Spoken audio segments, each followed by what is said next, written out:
다 같이 사도신경으로 신앙 고백 드리겠습니다.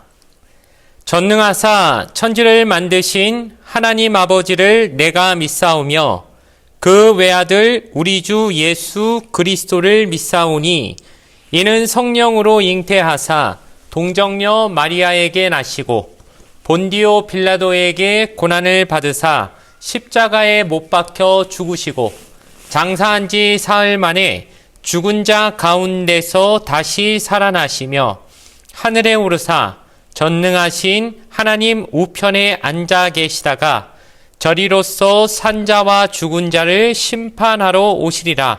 성령을 믿사오며 거룩한 공예와 성도가 서로 교통하는 것과 죄를 사하여 주시는 것과 몸이 다시 사는 것과 영원히 사는 것을 믿사옵나이다. 아멘. 오늘 우리에게 주신 하나님의 말씀은 구약성경 전도서 9장 9절과 10절의 말씀입니다. 구약성경 956페이지에 있는 전도서 9장 9절에서 10절까지 말씀, 구약 956페이지에 있습니다. 전도서 9장 9절과 10절의 말씀을 제가 봉독해 드리겠습니다.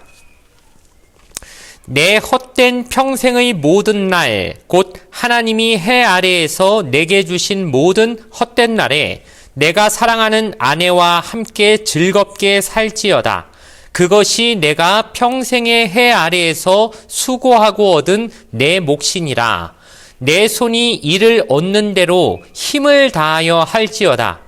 내가 장차 들어갈 스올에는 일도 없고 계획도 없고 지식도 없고 지혜도 없음이니라. 아멘.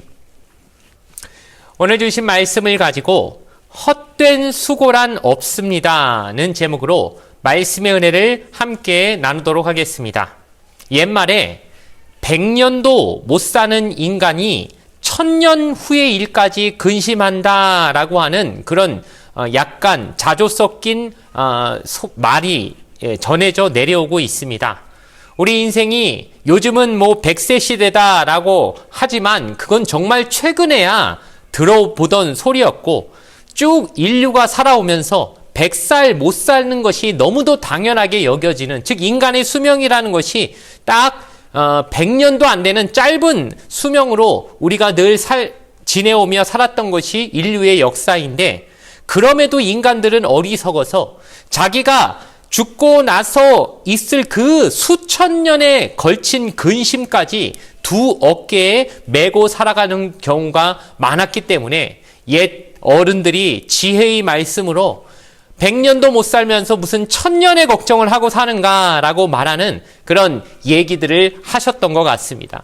어찌 보면 우리가 사는 인생이 길어도 100년이 거의 안 되는 경우가 많은데 그 중에서 정말 기뻐하고 웃고 행복해하는 시간이 얼마나 될까?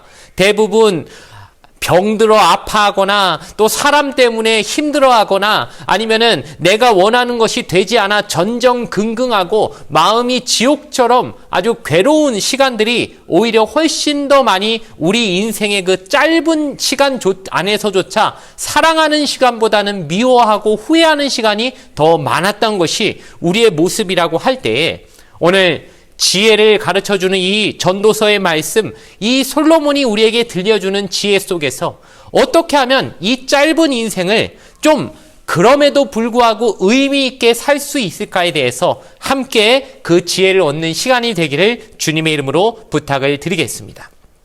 솔로몬은 말합니다. 허무한 인생, 죽음을 절대 피할 수 없다. 지혜로운 사람이나 의인이나 어차피 죽게 되어 있다. 악한 자들은 말할 것도 없이 당연히 죽는다. 그러므로 우리에게 주어진 인생은 짧고 유한하기 때문에 그 주신 삶을 하나님께서 주신 선물이라고 생각하며 즐겁고 또 마음껏 누리라고 우리에게 권면하고 있는 것입니다. 아니, 전도서 초부부터 계속해서 반복되는 말이 헛되고 헛되고 헛되니 모든 것이 헛되다라고 말하던 솔로몬이 그렇게 헛되다고 얘기해놓고 이제 와서는 왜 또 삶을 즐기고 누리고 행복하게 마음껏 최대한도로 이 모든 삶을 맛보고 살라고 우리에게 권한다는 것입니까? 마치 모순되는 것처럼 느껴질 수 있지만 솔로몬이 헛되다고 얘기했지 그것을 즐기지 말라고 한 것이 전혀 아니었다는 것을 우리가 알 때 이 말은 전혀 모순되지 않고 오히려 짧으니까 더 귀하고 짧으니까 더 이것을 소중히 아껴가며 살아야 되는 의미가 그 안에서 생겨난다는 것을 우리는 알고 있는 것입니다. 인생을 살다가 보면은 시간도 그렇지 않습니까? 언제든지 만날 수 있는 사이라면은 사실은 만날 때도 별로 그냥 헤어지는 게 아쉽지 않지만 지금 헤어지면 언제 또 만날지 모르는 사람이라고 하면 1분 1초가 아까워서 어떻게든 더 많은 얘기를 나누려고 하는 게 즉 그 만남의 시간의 농도가 굉장히 짙어진다는 것을 우리는 알고 있지요. 먹는 것도 그렇습니다. 아무리 먹어도 또 어차피 이만큼 남을 거라고 생각하면 음식이 맛이 없습니다. 그런데 이거 먹다가 좀 아쉽고 좀 더 먹고 싶은데 좀 모자란 느낌이 들 때 음식이 진짜 맛있고 그 맛이 정말 진미로 느껴지는 것을 우리가 경험했을 때 인생이 짧다는 것은 어떻게 보면 더없이 이 인생을 최대한도로 누리라고 하신 하나님의 그 말씀을 우리가 실천해야 되는 이유가 될 수 있는 것입니다. 그래서 솔로몬은 말하지요. 인생이 헛된 것은 사실이지만 헛되다고 허무하게 살 필요는 없다. 즉 인생이 헛되다는 것은 그만큼 짧고 유한하기 때문에 그 시간을 하나님이 주신 그 모든 에너지와 나에게 주신 그 은사, 재능을 총동원해서 최대한 행복을 추구하며 행복한 삶을 살아가라고 우리에게 전해주고 있는 것입니다. 오늘 우리가 읽은 본문 9절과 10절도 말씀이 있지만 그 앞에 보면은 7절과 8절에도 매우 의미 있고 또 인상 깊은 말씀이 있는데 제가 읽어드리겠습니다. 너는 가서 기쁨으로 내 음식물을 먹고 즐거운 마음으로 내 포도주를 마실지어다. 이는 하나님이 내가 하는 일들을 벌써 기쁘게 받으셨음이니라. 내 의복을 항상 희게 하며 내 머리에 향기름을 그치지 아니하도록 할지니라. 여러분 성경 말씀에 네 옷을 좀 멋있게 입고 다녀라, 머리에 기름도 좀 바르고 다녀라, 이런 말이 있다는 것 여러분 아셨습니까? 이 구절을 읽으면서 저는 참 인상 깊었습니다. 우리가 세상을 살면서 좀 멋부리고 사는 게 절대 하나님 앞에서 죄가 아니구나. 하나님은 오히려 우리에게 주어진 이 한 번의 짧은 인생을 마음껏 누리고 해보고 싶은 것 해보고 정말 하나님 앞에서 즐겁고 행복하게 최선을 다해 사는 것을 원하시는구나. 그러니 여러분 좋은 옷도 원하시면 좀 입고 사시고 또 미용실 가가지고 해보고 싶은 헤어스타일이 있으면은 한번 마음껏 해보고 멋도 부리면서 사는 것이 하나님께서 주신 인생을 기쁨으로 살아가는 좋은 방법 중에 하나라는 것을 잊지 마시기 바랍니다. 애끼고 물론 애껴서 더 좋은 것에 의미 있게 쓰려는 목적이 있다면 그것도 나쁘지 않겠지만 그냥 이유도 없이 목적도 없이 그냥 못 쓰고 벌벌 떨면서 살다가 나중에 후회하는 것보다는 오히려 지금 나에게 주어진 인생에서 음식도 맛있게 먹고 포도주도 맛있게 마시고 하면서 먹고 마시는 것에 있어서도 그것을 누리는 게 하나님 주신 삶을 참 즐겁게 살아가는 방법이라고 우리에게 가르쳐주고 있는 것입니다. 게다가 오늘 우리가 읽은 본문 말씀에도 어떻습니까? 내 아내와 즐겁게 살아가라. 그리고 10절에 보면 땀 흘려서 일하는 것도 최선을 다해서 해라. 왜냐하면은 네가 죽고 나면 죽은 이후에 사후 세계에서는 일할 일도 없기 때문에 일이라는 것도 네가 지금 이 세상에 땅에 발붙여 살아가는 이 시기에만 누릴 수 있는 어떻게 보면 특권이기 때문에 일도 그렇게 생각하면서 기쁘고 최선을 다해 하면 괴롭고 힘든 것이 아니라 오히려 즐거울 수 있다. 인생을 제대로 누리는 방법이 될 수 있다라고 우리에게 가르쳐주고 있는 것이죠. 그러니 여러분 나에게 주신 이 삶을 마지못해 살아가는 죽지 못해 살아가는 그런 어거지로 살아가는 인생, 괴로운 인생으로 만들지 마시고 하나님이 주신 진짜 선물과 같이 한번 내 마음껏 하나님이 나에게 주신 자유를 가지고 정말 최선을 다해 일도 최선을 다해서 하고 사랑도 최선을 다해서 하고 먹고 마시는 것도 정말 맛있게 먹고 정말 누려보고 그렇게 살아가는 그런 삶으로 멋있게 조각해 가시는 여러분의 삶이 되기를 주님의 이름으로 간절히 축원을 드리겠습니다. 두 번째로 생각해 볼 것은 그럼에도 나에게 주어진 몫에 만족할 줄 알아야 한다는 것입니다. 이스라엘 백성이 출애굽해서 홍해를 건너와서 광야에 이르렀을 때 시내산에 먼저 머무르게 됩니다. 거기서 무엇을 받게 됩니까? 이스라엘의 지도자인 모세가 하나님 앞에 부르심을 받아 시내산 꼭대기에 올라갔더니 하나님께서 10계명을 주셨죠. 우리 그 10계명을 잘 알지 않습니까? 하나님을 사랑하라고 하는 4가지 계명과 내 이웃을 사랑하라고 하는 6가지 계명이 합쳐져서 10개의 계명, 하나님의 백성들에게 주신 매우 중요한 헌법과도 같은 이 10가지 귀한 계명을 받고 내려오게 되는데 그 10계명 중에 맨 마지막 10번째 계명이 무엇인지 우리는 잘 압니다. 출애굽기 20장 17절 말씀을 보니까 내 이웃의 집을 탐내지 말라. 내 이웃의 아내나 그의 남종이나 그의 여종이나 그의 소나 그의 나귀나 무릇 내 이웃의 소유를 탐내지 말라라고 하면서 마지막 계명은 무엇이냐? 남의 것을 탐내지 마라. 탐심은 죄악이다. 모든 죄의 근원은 탐심에서부터 나온다라고 우리에게 말해주고 있습니다. 우리는 10번째 계명이니까 별로 중요하지 않게 생각하고 오히려 앞의 계명은 굉장히 주의 깊게 읽으면서 마지막은 흘려버리기가 쉽지만 여러분 그렇지 않습니다. 오히려 10번째 계명이 너무 중요한 게 사실은 모든 죄 짓는 일이 여기서부터 시작하기 때문입니다.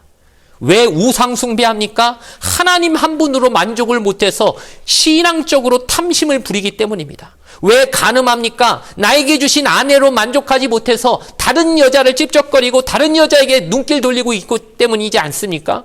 왜 도적질할까요? 내게 주신 몫이 만족되지 않기 때문이지요. 또 왜 거짓말합니까? 내게 주신 어떤 그것을 어떻게든 더 탐내다 보니까 그걸 숨기려고 거짓말하게 되고 살인하게 되고 모든 잘못된 것들이 지금 거짓 증거하는 것들 등등등 모든 계명이 알고 보면 탐심에서부터 시작된다.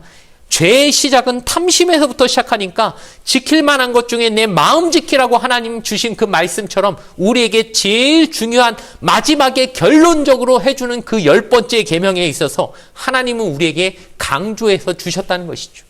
그런데 오늘 본문의 말씀에 보니까 너에게 주신 내 몫이다 라고 하는 그 하나님의 말씀 안에 어떤 것이 숨어 있습니까? 그래, 나에게 주신 것, 나에게 땀 흘려서 내게 주신 기회를 최선을 다해서 땀 흘려서 얻은 내 것은 내 몫이지만 그 말씀에는 남의 것을, 그 외에 남의 것은 더 이상 넘보면 안 된다는 또 하나의 말씀이 숨어 있다는 것을 우리는 알게 되는 것입니다.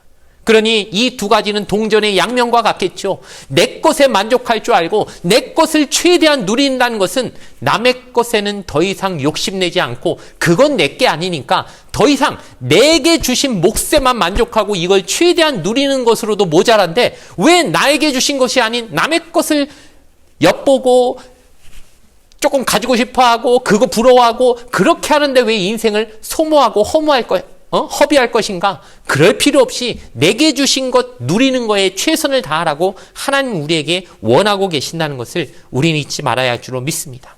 그러므로 여러분 이 짧은 인생 살아가면서 최선을 다해서 땀 흘려서 일하시는 우리의 삶의 모습이 되어지길 바랍니다. 괜히 일확천금 노리고 로또 한번 맞아봐야겠다. 행운을 어디서 그냥 기대하는 이것만을 바라는 것은 그리스도인의 참된 자세는 될 수 없을 것입니다. 하나님은 자기에게 주신 일터에서 땀 흘려서 성실히 일하는 사람을 기뻐하실 줄로 믿습니다. 하나님께서 주신 몫에 감사하고 그 안에서 기쁨을 누릴 줄 아는 사람이야말로 참으로 하나님이 주신 이 삶을 선물로 여기고 여기서 더 가지려고 하는 탐심을 버리고 하나님 주신 것에 만족할 줄 아는 감사할 줄 아는 인생이 되는 것이 하나님을 기쁘시게 하는 그런 삶이 되어줄 줄 믿습니다. 하나님을 기쁘시게 하는 삶이 된다면 내 삶에도 당연히 기쁨과 평안이 오겠죠. 이렇게 하나님도 기쁘시게 하고 내 삶에도 행복과 기쁨이 흘러 넘쳐나는 우리 여러분의 삶이 되어지기를 간절히 축원을 드리겠습니다. 잠시 기도드리겠습니다. 창조주이신 하나님, 오늘도 새날을 우리에게 주심에 감사합니다. 하나님께서 주신 우리 가정과 일터에서 땀 흘려 일하며 살아갈 수 있도록 건강과 성실함을 허락하여 주시옵소서. 우리가 열심히 일하는 가운데 하나님께서 주신 몫에 즐겁게 누리며 살아가는 감사의 삶이 되게 하옵소서. 무엇보다 하나님께서 주신 것을 만족하고 더 많은 것을 탐내지 않도록 우리 마음을 지켜 주시옵소서. 예수님의 이름으로 기도드리옵나이다. 아멘. 주기도문으로서 예배를 모두 마치겠습니다. 하늘에 계신 우리 아버지여, 이름이 거룩히 여김을 받으시오며 나라가 임하시오며 뜻이 하늘에서 이루어진 것 같이 땅에서도 이루어지이다. 오늘 우리에게 일용할 양식을 주시옵고 우리가 우리에게 죄 지은 자를 사하여 준 것 같이 우리 죄를 사하여 주시옵고 우리를 시험에 들게 하지 마시옵고 다만 악에서 구하시옵소서. 나라와 권세와 영광이 아버지께 영원히 있사옵나이다. 아멘.